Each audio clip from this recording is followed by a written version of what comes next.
She had 3 seconds to decide.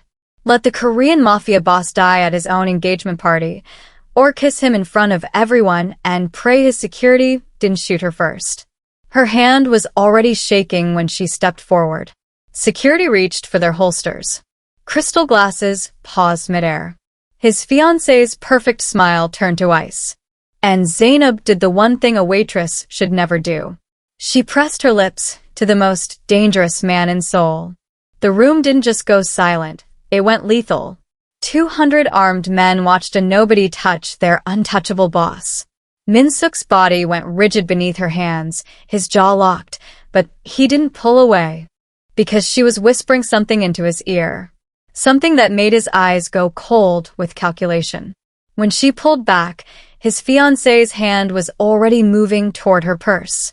His security was 3 steps away. The exit might as well have been in another country. Zainab had just saved his life. Now she had to survive the next 60 seconds. Min-suk's security didn't escort her. They carried her. Through a side door, down a corridor that smelled like expensive cologne and old money, into a room with no windows and locks that clicked from the outside. He entered alone 30 seconds later. The door sealed behind him with the finality of a tomb, and Zainab realized she'd traded one death for another, just a slower one. You have 60 seconds to explain why I shouldn't let them finish what they started. His voice was surgical, precise, the kind of calm that preceded violence. Her throat closed. She'd rehearsed this moment a dozen times while refilling champagne glasses, but standing in front of him, seeing the cold calculation in his eyes, the way his hand rested near the gun at his hip, every word evaporated. There's a recording. In my apron pocket. He didn't move. Take it out. Slowly. Her fingers trembled as she pulled out the phone. Screen cracked from where security had slammed her against the wall. She pressed play. The audio was muffled but clear enough. His fiancée's voice, honeyed and deadly. The moment he signs the merger papers, signal the boys in the balcony. 2 shots. Make it look like a rival family. Min-suk's expression didn't change. He listened to all 43 seconds. The laughter, the confirmation, the casual discussion of his murder like it was a dinner reservation, and his face remained a mask of ice. When the recording ended, the silence felt like a living thing. How did you get this? His eyes locked onto hers, and Zainab understood why men cross streets to avoid him. The service hallway shares a wall with the bridal suite. I heard them through the vent while I was fetching more wine. She swallowed. I didn't know what to do. If I'd told security, they might have been in on it. If I'd done nothing. So you kissed me. Something flickered behind his eyes. Not gratitude. Something harder to read. In front of my entire organization. It was the only way to get close enough to tell you without getting shot. Her voice cracked. I didn't. I'm sorry. Don't apologize. He stepped closer, and every instinct screamed at her to back away, but the wall was already against her spine. That recording is leverage, which means you're either very brave or very stupid. His hand moved to his inside pocket. Now I need to know which one you are, and who else knows you have it. Nobody else knows. Zainab's voice was steadier than she felt. I made the recording 10 minutes before the ceremony. There wasn't time to. Nobody. Min-suk's hand stilled on whatever he'd been reaching for. No boyfriend waiting outside? No partner who helped you get hired here. I don't have a boyfriend. The words came out bitter. I don't have friends. I don't even have the same name I had 6 months ago. That got his attention. His eyes narrowed, reading her the way predators read prey. Looking for the wound, the weakness, the lie. Explain. Zainab's fingers twisted in her apron. She'd never said it out loud to anyone who mattered, anyone who could actually do something about it. There's a man, Devon. He decided 3 years ago that I belonged to him. A former lover. No. Her laugh was hollow. We went on 2 dates. I said I wasn't interested. He said that wasn't my decision to make. Min-suk's expression didn't change, but something shifted in the room's temperature. And he found me. Every time. New city, new job, new life, it didn't matter. He'd show up at my work, my apartment, send flowers to addresses I'd only lived at for a week. She met his eyes, refusing to look away. The police said there wasn't enough evidence for a restraining order, that I should try being less paranoid. How many times have you moved? 17 times in 3 years. Her voice cracked. I got this catering job because I thought, maybe if I worked private events, high-security venues, he couldn't just walk in. Maybe I could disappear into the crowd for once. Min-suk was quiet for a long moment, and Zainab couldn't read his face. Then he pulled out his phone, typed something with surgical precision, and pocketed it again. You're telling me you risked your life to save mine, knowing it would put you on every security camera in this building, because you're a good person? His tone made it sound like an accusation. Not because you want money. Not because someone paid you to get close to me. I'm telling you I'm tired of watching people get hurt because I was too scared to do something. Zainab's hands stopped shaking. Your fiancé was going to kill you. I had proof. So I used it. His phone buzzed once. He glanced at the screen, and his jaw tightened in a way that made her stomach drop. Your stalker, Min-suk said quietly, still looking at his phone. What kind of car does he drive?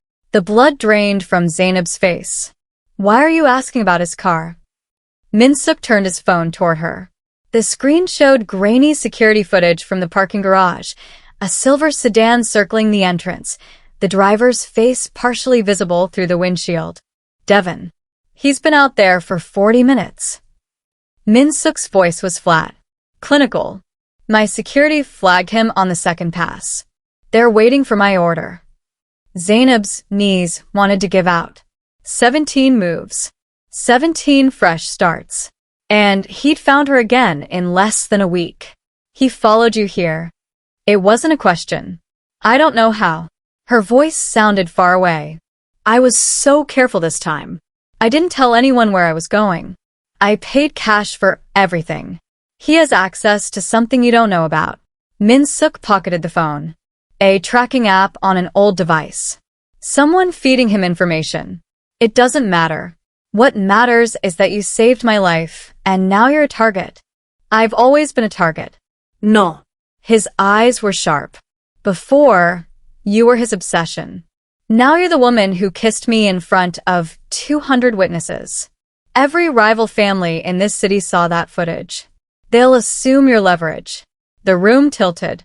She'd been so focused on stopping an assassination that she hadn't considered what came after, what it meant to be seen touching Park Min-suk. I'll disappear again, she said quickly. I'm good at it. I'll leave tonight, change my name, go somewhere he'll never. He'll find you in 3 weeks. Maybe less.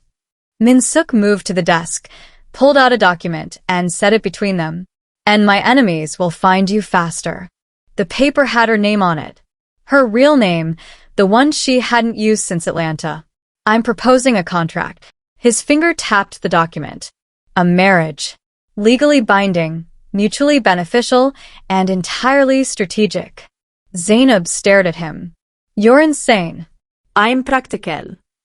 He leaned against the desk, arms crossed. You need protection from a stalker the law won't touch. I need to eliminate a fiancé who tried to kill me without starting a war between families. A public marriage to you, the woman I chose over her, sends a message. What message? That I make my own decisions. That betrayal has consequences. His expression was unreadable, and that anyone who touches you answers to me. Outside the door, footsteps echoed in the hallway.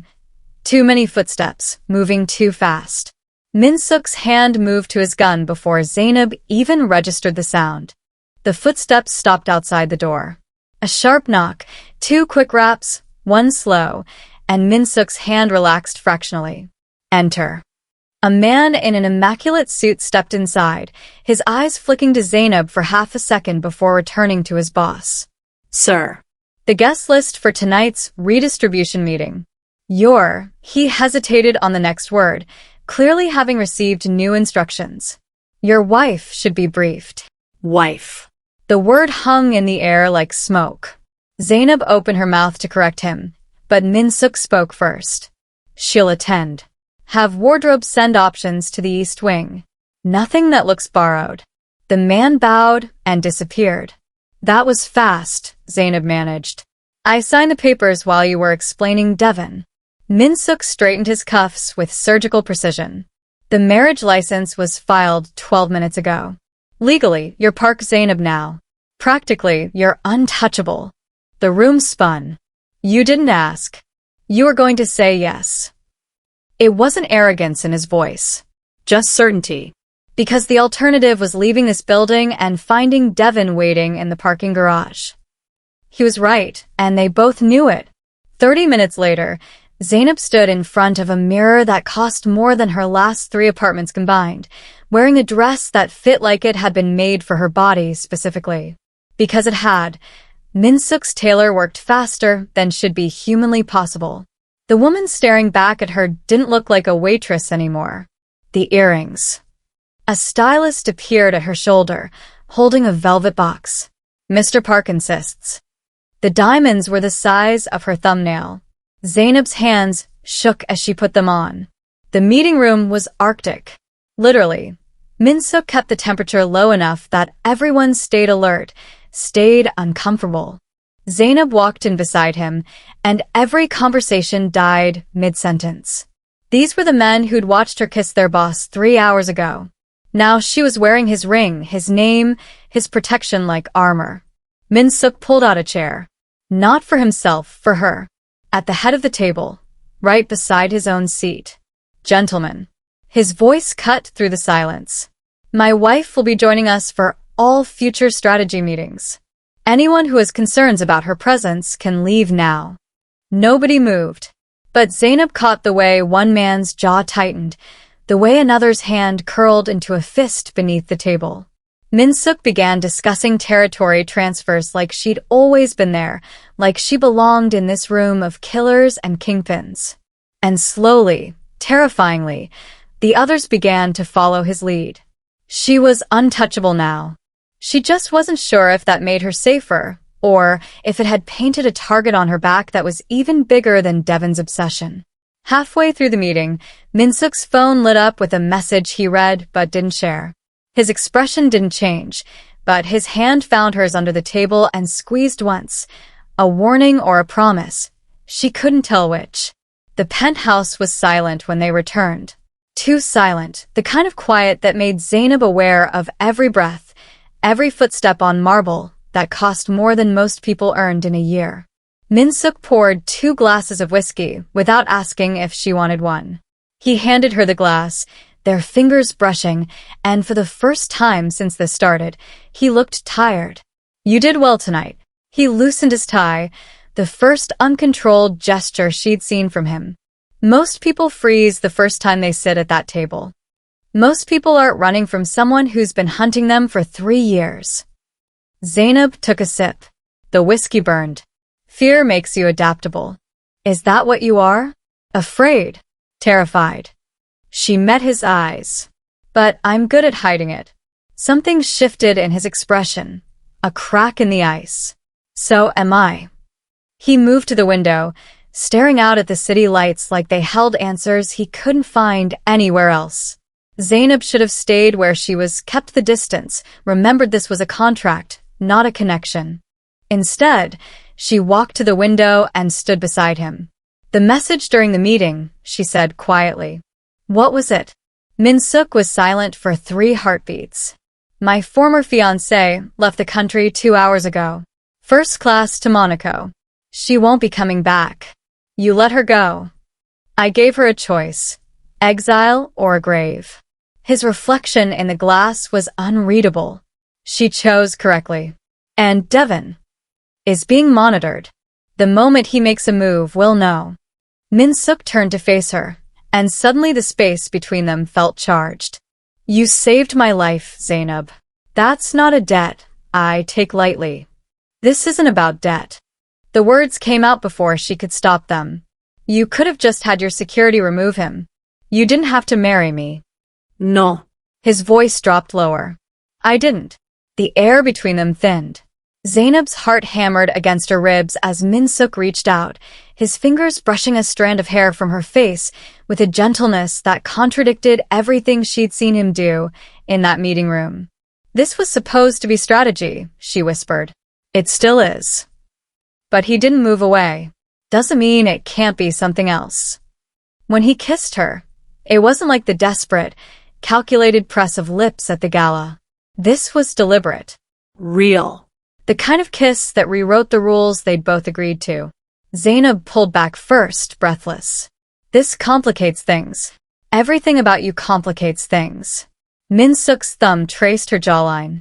I'm beginning to think that's not a problem. His phone buzzed on the table, 3 sharp vibrations that shattered the moment like gunfire. He read the message, and every trace of warmth vanished from his face. Get your coat, he said, his voice pure steel again. Devin just sent a package to this address. The package was small, innocuous, the kind of padded envelope that could contain jewelry or documents or nothing at all. Min-suk's security opened it with gloved hands in a room with concrete walls and no windows. Inside was a burner phone, cheap and disposable, the kind you bought with cash at a convenience store. It powered on automatically. One message. One photo. Zainab's knees buckled when she saw the screen. Her sister, Amara, 23, grad student, the only family Zainab had left, sitting at a coffee shop. The photo was recent. Today recent. Amara was wearing the blue sweater Zainab had sent her for her birthday last month. The message below the photo was simple. Trade. He doesn't know where she is. Zainab's voice cracked. He can't. I haven't contacted her in 6 months. I've been so careful. He knows enough. Min-suk's jaw was granite. Coffee shop is in Boston. Northeast corner, based on the architectural style. He's telling you he can reach her whenever he wants. The room tilted. Zainab had built her entire life around a single principle. Stay invisible, keep moving, and never let Devin near the people she loved. She'd cut off contact with Amara, changed her number 17 times, vanished so completely that even her own sister couldn't find her. And it hadn't mattered. We move her. Min-suk was already typing. Tonight. My people will have her on a plane to Seoul within 3 hours. He won't be able to follow her internationally without triggering alerts. She'll never agree to that. Zainab's hands shook. She doesn't even know about you. About this. She thinks I'm still waitressing in. She stopped. She couldn't even remember what lie she'd told Amara last. Then you call her and explain. He handed her a secure phone. Or I have my people pick her up without explanation. Your choice. It wasn't a choice. Not really. Zainab dialed.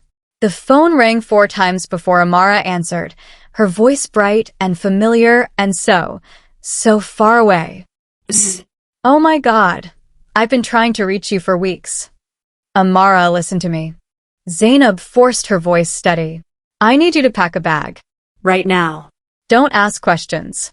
Don't tell anyone where you're going. There are people coming to get you, and you need to trust me. Silence on the other end. Then, what did you do? I married someone powerful. The truth felt strange on her tongue.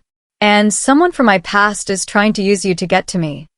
The guy from Z, I thought you said he stopped. Elite. Zainab's voice broke. I've been lying for 3 years because I thought if you didn't know, you'd be safe. Through the phone, she heard something crash in the background of Amara's apartment, a sound that didn't belong. Her sister's scream cut through the line before it went dead.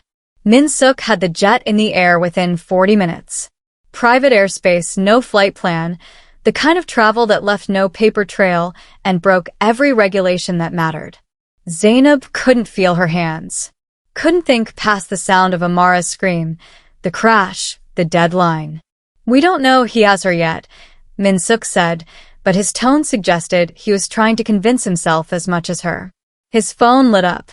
A new message from an unknown number. Coordinates and a time. 2 Uhr AM. An abandoned warehouse in South Boston. It's a trap. Minsuk's security chief, a man named Gene who looked like he ate bullets for breakfast, studied the coordinates. Classic setup. One entrance, multiple sight lines, probably rigged to hell. I don't care. Zainab's voice was ice. If he has Amara, then we extract her. Minsuk met her eyes. But we do it smart. Smart meant arriving 30 minutes early. Smart meant Jin's team sweeping the perimeter, finding 2 armed men in the rafters and eliminating them with a silence that would have been impressive if Zainab's heart wasn't trying to claw out of her chest. Smart meant Minsuk going in first while she waited in the car. She lasted 90 seconds before she followed him inside. The warehouse was a graveyard of rusted machinery and broken dreams. Devin stood in the center, lit by a single overhead light, his arm wrapped around Amara's throat. Her sister's face was bruised, her hands zip-tied, but her eyes, when they found Zainab, blazed with fury instead of fear. 3 years, Devin said conversationally, like they were old friends catching up. 3 years of you running, and all I had to do was wait for you to care about something more than yourself. Let her go. Zainab stepped forward. Minsuk's hand shot out, stopping her. This is between us. She has nothing to do with. She has everything to do with this. Devin's smile was wrong. You think you can just disappear? Marry some gangster and pretend I don't exist. The knife appeared in his hand like magic, pressed against Amara's throat. You're mine, Zainab. You've always been mine. She's never been yours. Minsuk's voice cut through the warehouse like a blade. And you have 5 seconds to drop the weapon before my men turn you into a memory. Red dots appeared on Devin's chest, 3 of them, perfectly centered. Devin laughed. You think I came alone? The lights cut out. Gunfire erupted in the darkness. Muzzle flashes like lightning, screams, the sound of bodies hitting concrete. Zainab dove left, her hands scraping against metal, her heart screaming Amara's name. When emergency lighting kicked in 30 seconds later, Devin was on the ground, Minsuk's knee on his spine, and a gun pressed against his skull. But Amara was gone, and the side door was swinging open to the night. They found Amara 2 blocks away, running barefoot through an alley, her zip-tied hands still bound but her survival instinct fully intact. She'd used the chaos to slip away from Devin, choosing flight over waiting for rescue. She was more like Zainab than either of them had realized. The safe house Minsuk secured was in Cambridge, a brownstone that looked academic and harmless, the kind of place no one would associate with organized crime. Amara sat on the couch with a blanket, ice on her bruised cheek, staring at her sister like she was seeing a stranger. You married a Korean mob boss. Her voice was flat. And your ex-boyfriend is a psychopath who kidnapped me to get to you. Anything else you want to share? Devin was never my boyfriend, Zainab said quietly. He just decided he owned me. And what about him? Amara's eyes flicked to Minsuk, who stood by the window like a sentinel. Does he own you too? The question hung in the air like smoke. Minsuk's shoulders tensed, but he didn't turn around. It's complicated, Zainab started. It's a contract. Amara's laugh was bitter. I heard you on the plane. Strategic marriage. Mutual protection. You sold yourself to a criminal to escape another criminal. I saved his life, Zainab snapped. And he saved yours. So maybe we're even. Amara fell silent. She looked at her sister, really looked, and something shifted in her expression. You love him. Zainab's denial died on her tongue because Amara was right. Somewhere between the kiss and the contract and the warehouse, something had changed. She'd stopped seeing Minsuk as a shield and started seeing him as a person. It doesn't matter. This was never about love. Then what was it about? Minsuk's voice cut through the room. He turned from the window, holding a document in his hand. The contract, the one that had bound them together legally, if not emotionally. He walked to the fireplace and threw it in. The paper caught immediately, curling black at the edges, their signatures disappearing into ash. What are you doing? Zainab stood, her heart hammering. We need that. For protection. I don't want you, because a piece of paper says you're mine. Minsuk's eyes were dark, intense, completely focused on her. I want you because when you had 3 seconds to choose between safety and doing the right thing, you chose truth. Because you've spent 3 years running, and you're still the bravest person I've ever met. Zainab couldn't breathe. Minsuk. I'm dismantling my organization. The words came out like a confession. Selling territories, severing ties, burning it all down. It'll take 6 months, maybe a year, but when it's done, I won't be the man people cross the street to avoid. Why would you do that? Because you deserve someone who can walk beside you in daylight. He stepped closer. Not someone who keeps you in the shadows. Behind them, Amara cleared her throat. I'm just going to, I'll be upstairs. But she smiled as she left, and for the first time in 3 years, it looked like hope. 11 months later, Zainab stood in a garden that didn't belong to anyone dangerous. No armed security in the shadows. No surveillance cameras hidden in the roses. Just sunlight and the sound of Amara's laughter as she adjusted Zainab's veil, a real one this time, not a strategic prop. You're shaking, Amara whispered. I'm nervous. Zainab smiled. Is that allowed? After everything? Amara squeezed her hand. You're allowed to feel whatever you want. Dismantling an empire hadn't been clean. Minsuk had enemies who viewed his exit as weakness, rivals who'd tried to claim his territories the moment he'd started selling them off. There'd been threats. Close calls. One particularly ugly week where Jin's security team hadn't left their side. But Minsuk had kept his word. Every territory transferred. Every illegal operation shut down, or handed to people who'd run them without his name attached. He'd walked away from a kingdom most men would kill to keep. And he'd done it for a waitress who'd kissed him to save his life. The music started, something simple, played on a string quartet that cost less than his former security budget. Zainab walked down an aisle lined with people who actually knew her. Amara's grad school friends. The manager from the catering company who'd hired her despite her sketchy employment history. Even Jean, who'd apparently developed a soft spot for her after the warehouse. Minsuk stood at the altar in a suit that didn't hide weapons, his hands steady, his smile real. No contracts this time. No strategic advantages. Just 2 people who'd found each other in the worst possible circumstances and decided to stay. You look terrified, she whispered when she reached him. I am. His voice was low enough that only she could hear. I've dismantled criminal organizations. I've stared down assassins. But marrying you, actually marrying you, is the most frightening thing I've ever done. Because it's real? Because I have something to lose now. His hand found hers. And I've never been good at losing. The ceremony was short. No elaborate vows written by lawyers. Just promises they'd both already kept, to protect, to choose each other, to build something that didn't require guns or fear to survive. When the officiant pronounced them married, Minsuk kissed her like they weren't standing in front of 50 witnesses. Like he'd been waiting 11 months to do it right. The reception was chaotic in the best way. Amara gave a speech that made everyone cry. Jean got surprisingly drunk and admitted he'd been terrified of Zainab from the moment she'd kissed his boss.